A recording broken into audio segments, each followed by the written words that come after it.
हमारे UP board के विद्यार्थी कक्षा 9 से कक्षा 12 तक के सभी विद्यार्थियों के लिए ये प्रश्न हैं, जिसमें एक चैप्टर आता है विज्ञान में प्रकाश का परावर्तन।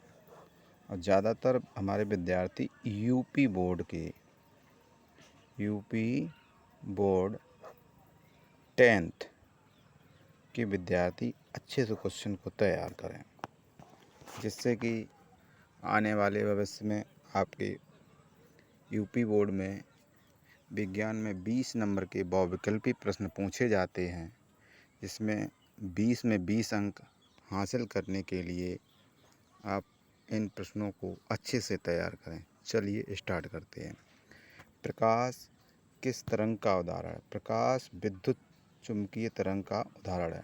नेक्स्ट क्वेश्चन, सर्च लाइट का परावर्तक सतह होता है। सर्च लाइट का परावर्तक सतह होता है अवतल। नेक्स्ट क्वेश्चन, प्रकाश के परावर्तन के कितने नियम हैं? प्रकाश के परावर्तन के 2 नियम हैं। नेक्स्ट क्वेश्चन, यदि किसी बिंब का प्रतिबिंब का आवर्धन ऋणात्मक है तो उस प्रतिबिंब की प्रकृति होगी वास्तविक और उल्टा। ए विकल्प हो जाएगा इसका सही। दाढ़ी बनाने में कौन सा दर्पण उपयुक्त होता है? दाढ़ी बनाने में अवतल दर्पण उपयुक्त होता है। जो बाल कटवाने जाते हैं हम लोग, तो वहाँ पर अवतल दर्पण लगा होता है। नेक्स्ट क्वेश्चन, निम्नलिखित में से कौन उत्तल दर्पण की फोकस दूरी जिसकी वक्रता त्रिज्या 32 सेंटीमीटर है, वक्रता त्रिज्या आर बराबर 32 है, तो फोकस दूरी आपकी होगी 32/2 का भाग देते हैं तो आपकी आ जाएगी 16, यानी प्लस का 16 होगा। सी ऑप्शन सही है। नेक्स्ट क्वेश्चन, किस दर्पण में बड़ा प्रतिबिंब बनता है? किस दर्पण में बड़ा प्रतिबिंब बनता है? अवतल दर्पण में बड़ा प्रतिबिंब बनता है। नेक्स्ट क्वेश्चन, दंत विशेषज्ञ किस दर्पण का उपयोग मरीजों के दांतों का बड़ा प्रतिबिंब देखने के लिए करते हैं? इसमें भी आपका अवतल दर्पण का प्रयोग करते हैं दंत चिकित्सक। नेक्स्ट क्वेश्चन, परावर्तन के नियम से निर्धारित होता है। परावर्तन के नियम से निर्धारित होता है आपका आपतन कोण बराबर परावर्तन कोण। ए विकल्प सही हो जाएगा। गोलीय दर्पण के परावर्तक पृष्ठ की वृत्ताकार सीमा रेखा का व्यास कहलाता है। वृत्ताकार सीमा रेखा का व्यास कहलाता है गोलीय दर्पण का द्वारक कहलाता है। नेक्स्ट क्वेश्चन,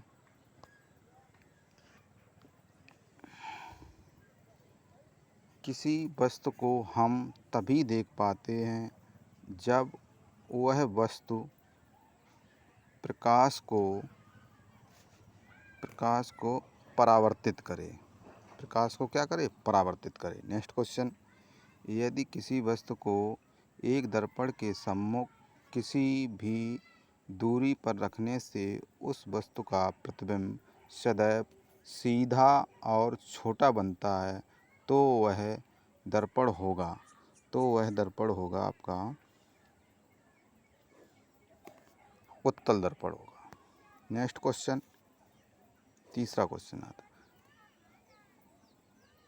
समतल दर्पण से किसी वस्तु का प्रतिबिंब आभासी बनता है। आभासी, बी ऑप्शन सही हो जाएगा।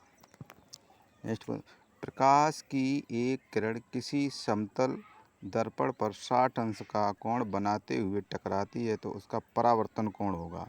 तो हमेशा जब समतल दर्पण का 60 अंश कोण जब दिया है तो 60 अंश वो 90 में से हम घटा देंगे तो आपका आएगा 30 अंश।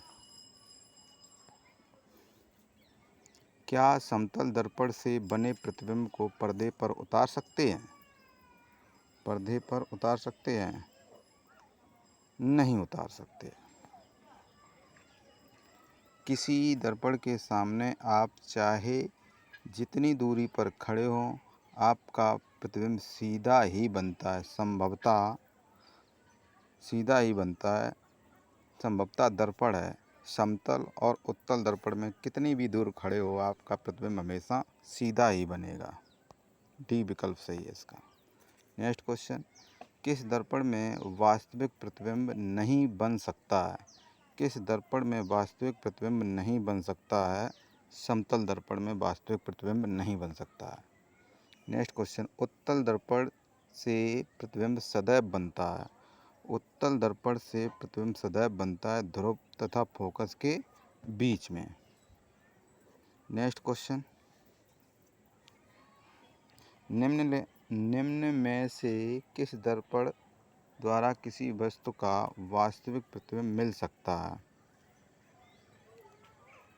अवतल दर्पण द्वारा।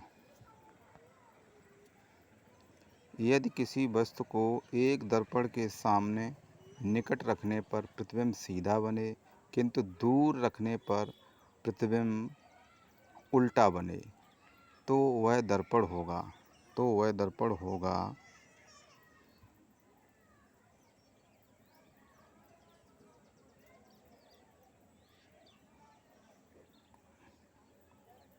अवतल दर्पण होगा। इसका बी ऑप्शन सही है।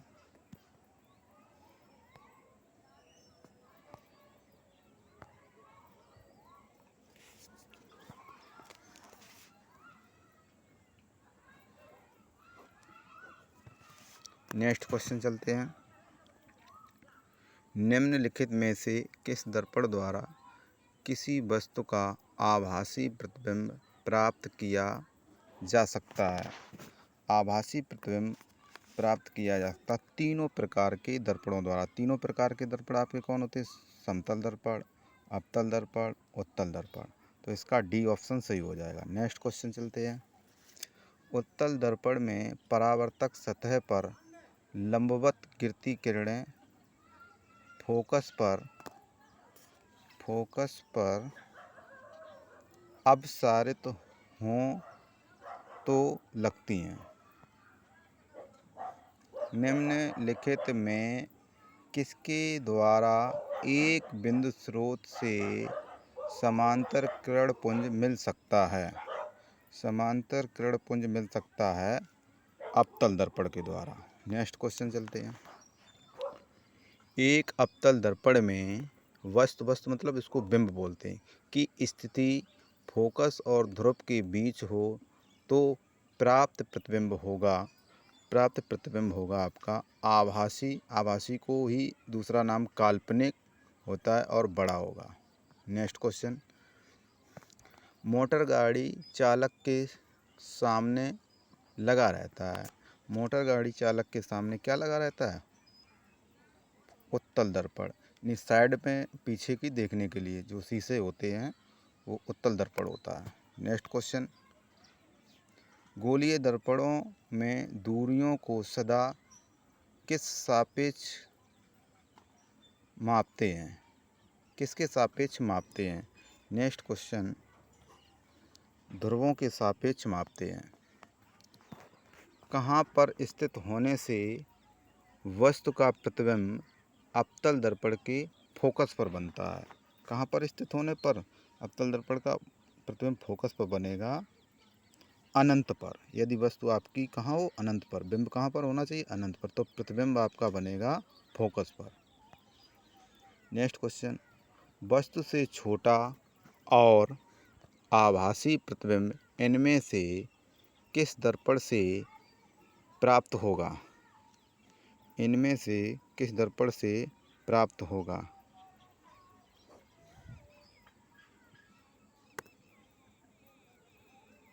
उत्तल दर्पण से।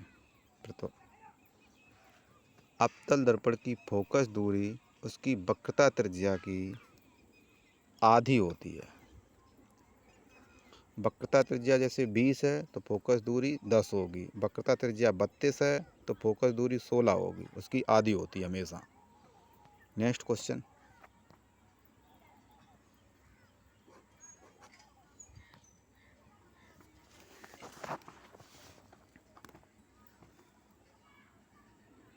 चलिए आगे देखते हैं।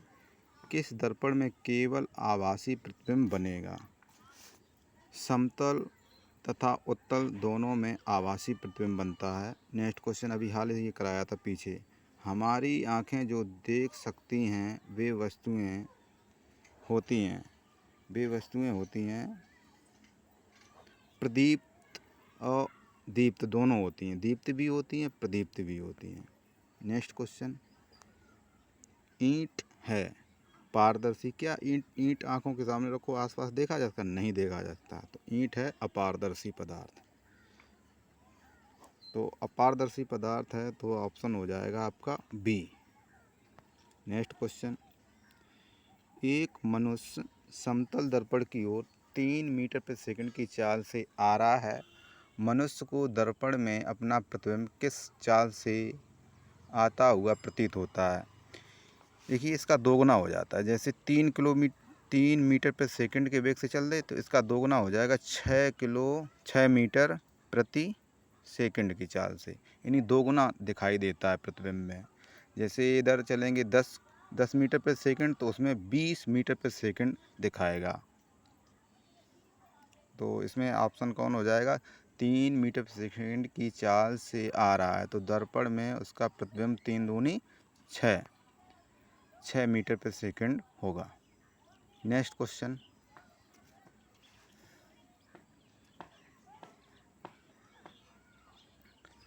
एक उत्तल दर्पण की फोकस दूरी 20 सेंटीमीटर है। अब देखिए फोकस दूरी 20 है तो वक्रता त्रिज्या दूनी हो जाएगी, तो 20 दूनी 40, डी ऑप्शन हो जाएगा। नेक्स्ट क्वेश्चन चलते हैं। एक उत्तल दर्पण में बना प्रतिबिंब हमेशा होता है। एक उत्तल दर्पण में बना प्रतिबिंब होता है हमेशा, जिसको आभासी बोलते हैं। वही आपका क्या होता है? काल्पनिक और हिरासित। बी ऑप्शन सही हो जाएगा। समतल दर्पण में प्रतिबिंब की प्रकृति क्या होती है? समतल दर्पण में प्रतिबिंब की प्रकृति आभासी तथा बराबर होती है। नेक्स्ट क्वेश्चन, गोलीय दर्पण की फोकस दूरी, ये दरी लिखा है इसे सही कर लेना, दूरी उसकी वक्रता त्रिज्या की आधी होती है। वक्रता त्रिज्या की आधी होती है। ये कई बार तीसरी चौथी बार रिपीट हो रहा है प्रश्न। नेक्स्ट क्वेश्चन देखेंगे। किसी वस्तु का आवर्धित काल्पनिक प्रतिबिंब बनाता है। किसी वस्तु का आवर्धित काल्पनिक प्रतिबिंब बनाता है तो उसका होगा अवतल दर्पण से संबंध। किससे होगा? अवतल दर्पण से। नेक्स्ट क्वेश्चन चलते हैं। संयुग्मी फोकस संभव है केवल, संयुग्मी फोकस केवल संभव है अवतल दर्पण में। नेक्स्ट क्वेश्चन,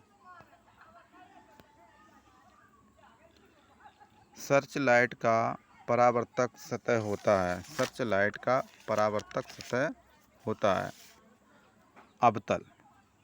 बी ऑप्शन सही हो जाएगा इसका।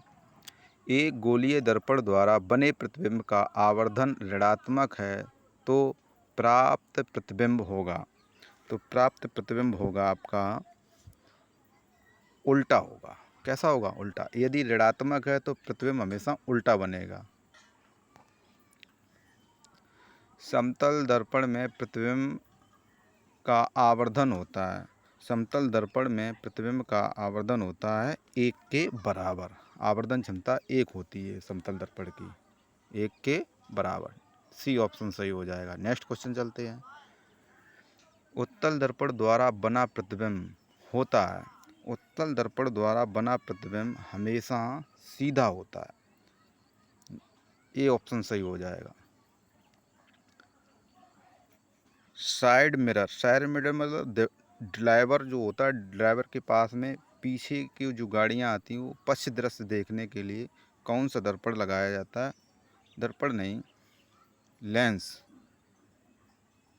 इसमें भी गलत दे रहा है। नहीं सॉरी, इसमें आपका हो जाएगा दर्पण होना चाहिए था, लेकिन आपका यहाँ पर ऑप्शन नहीं दे रहा है तो यहाँ पर उत्तल लेंस लिखा है, यहाँ पर उत्तल दर्पण लिख लेना। ए ऑप्शन सही हो जाएगा। इसी को भ्रमित किया है आप लोगों को। नेक्स्ट क्वेश्चन, प्रकाश की किरणें गमन करती हैं। प्रकाश की किरणें हमेशा एक सरल रेखा या सीधी रेखा में गमन करती हैं। नेक्स्ट क्वेश्चन, काल्पनिक प्रतिबिंब हमेशा सीधा होता है। काल्पनिक प्रतिबिंब हमेशा सीधा होता है। नेक्स्ट क्वेश्चन, अवतल दर्पण में आवर्धित काल्पनिक प्रतिबिंब बनाने के लिए वस्तु को कहाँ पर रखा जाए? वस्तु को कहाँ पर रखा जाए? फोकस के अंदर। नेक्स्ट क्वेश्चन, प्रकाश तरंग उदाहरण है विद्युत चुम्बकीय तरंग का उदाहरण है। नेक्स्ट क्वेश्चन, सोलर कुकर में व्यवहार किया जाता है। सोलर कुकर में अवतल दर्पण होता है। सोलर कुकर में कौन सा दर्पण होता है? अवतल दर्पण। नेक्स्ट क्वेश्चन, चलिए आज के लिए इतना ही। अब अगले वीडियो में आपको नेक्स्ट क्वेश्चन जो भी चैप्टर होगा उसके देंगे। आप वीडियो को लाइक करें, कमेंट करें, शेयर करें। जो भी आपके हर भाई हर बहन कोई छूट ना जाए, जो हमारे यूपी बोर्ड के विद्यार्थी कक्षा 10 और 12 के हों, उन्हें ये वीडियो ज़रूर शेयर करें। जय हिंद, वंदे मातरम।